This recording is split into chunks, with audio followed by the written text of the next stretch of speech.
काळेवाडीतील नागरिकांच्या अनेक वर्षांच्या मागणीला अखेर ठोस दिशा मिळाली आहे. छत्रपती शिवाजी महाराजांचे भव्य स्मारक उभारण्याचा ठाम शब्द राज्याचे उपमुख्यमंत्री माननीय अजितदादा पवार यांनी दिले आणि काळेवाडीत आनंदाचे आणि आशेचे वातावरण निर्माण झाले.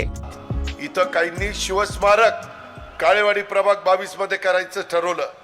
पिंपरी चिंचवडमध्ये सर्वत्र शिवस्मारक आहे, परंतु काळेवाडीमध्ये जागा उपलब्ध असून देखील त्याचं टेंडर आणि डिझाईन सुद्धा तयार झालं, त्याला सुद्धा निधी उपलब्ध झाला, पण या नाकारत्यांना छत्रपती शिवाजी महाराजांचं शिवस्मारक करता आलं नाही.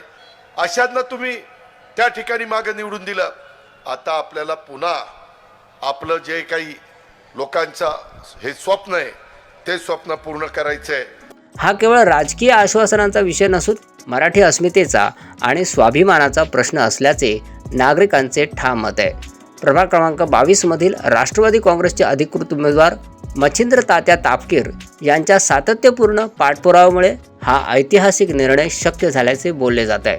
शिवरायांचे स्मारक हा विकासा इतकाच अस्मितेचा विषय आहे, अशी स्पष्ट भूमिका मच्छिंद्र तात्या तापकीर यांनी घेतली असून अजितदादा पवार यांनी दिलेल्या शब्दामुळे आता शिवस्मारक प्रत्यक्षात उतरणार असा विश्वास जनतेमध्येही निर्माण झालाय. हा अजितदादाचा वादा आहे, मी तुम्हाला सांगतो, कुठेही मी कमी पडणार नाही.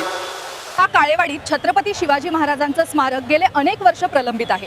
उपमुख्यमंत्री अजितदादांनी महाराजांचं स्मारक पूर्ण करण्याचा वादा केला आहे. म्हणून यंदा प्रत्येक काळेवाडीकरांचं मत अजितदादांचा शिलेदाराला, यंदा मत मच्छिंद्र तात्यांच्या घड्याळाला आहे.